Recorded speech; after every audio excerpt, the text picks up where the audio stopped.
IPL 2025 సీజన్లో భాగంగా Chennai super Kings తో ఆదివారం ముంబై వేదికగా జరిగిన మ్యాచ్లో రోహిత్ శర్మ 45 బంతుల్లో 4 ఫోర్లు 6 సిక్సర్లతో 76 నాట్అవుట్ అజయ్ హాఫ్ సెంచరీతో చెలరేగాడు భయ్య.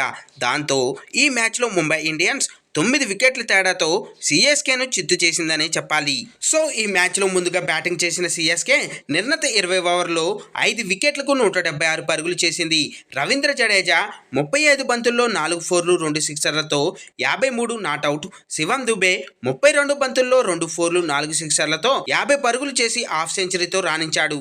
ముంబై బౌలర్లో జస్ప్రీత్ బుమ్రా 25 పరుగులు ఇచ్చి 2 వికెట్లు తీగా దీపక్ చహర్, అశ్వని కుమార్, మిచెల్ సాంట్నర్ తలో వికెట్ తీశారు. అనంతరం ముంబై ఇండియన్స్ 15.4 ఓవర్లోనే వికెట్ నష్టానికి 177 పరుగులు చేసి గెలుపొందింది.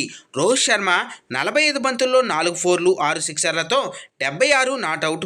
సూర్యకుమార్ యాదవ్ 30 బంతుల్లో 6 ఫోర్లు 5 సిక్సర్లతో 68 నాట్అవుట్.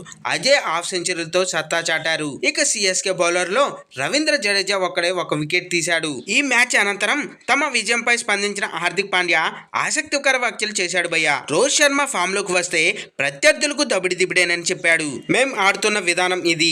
ఈ మ్యాచ్ హై స్కోరింగ్ గేమ్ అవుతుందని మాకు తెలుసు. రోహిత్ శర్మ, సూర్యకుమార్ యాదవ్ బ్యాటింగ్ చేసిన విధానం బయట ఉన్న మాకు ఉపశమనం కలిగించింది. రోహిత్ శర్మ ఫామ్ గురించి ఎలాంటి ఆందోళన అవసరం లేదు. అతను ఇలా ఆడుతాడని హిట్ మ్యాన్ చెలరేగితే ప్రత్యర్థి టీం తేలిపోతుందని మాకు తెలుసు.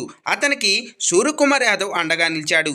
వీరి భాగస్వామ్యం మా విజయాన్ని ఖాయం చేసింది. అయితే మేం మా బేసిక్స్ కు కట్టుబడి సింపుల్ క్రికెట్ ఆడుతున్నాం. మా ప్రణాళికలను సమర్థవంతంగా అమలు చేస్తున్నాం. సిఎస్కే ఈ గేమ్ లో వెనకబడి ఉందని ఉత్కంఠంగా మార్చే ప్రయత్నం చేస్తుందని మాకు తెలుసు. మా ఫాస్ట్ బౌలర్లు ధారాళంగా పరుగులిచ్చారు. కానీ ఈ వికెట్పై 175, 180 స్కోర్ చాలా తక్కువ. గత మ్యాచ్ల్లోనూ మేము మెరుగైన ప్రదర్శన చేశాం. కానీ మ్యాచ్లను ముగించే విషయంలో 1-2 బంతులకు నష్టం చేశాయి. ఈ ఓటముల నుంచి త్వరగా తేరుకొని విజయాల బాట పట్టామని హార్దిక్ పాండ్యా చెప్పుకొచ్చాడు.